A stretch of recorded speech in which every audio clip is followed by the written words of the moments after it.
our holy brothers and sisters in the Apostles' Progress. With that, inanilahan ko lahat na tumayo upang papuwihan at pasasalamatan natin ang Panginoon.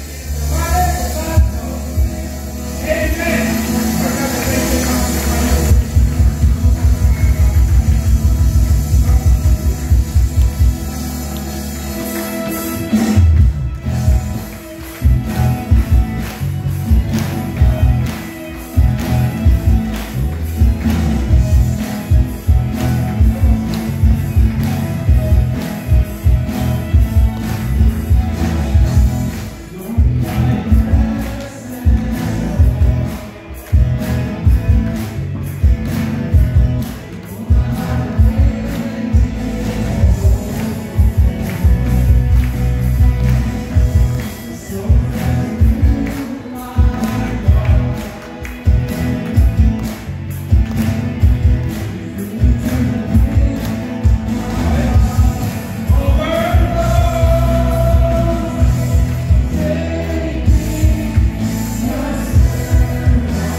Please embrace us with your Holy Spirit.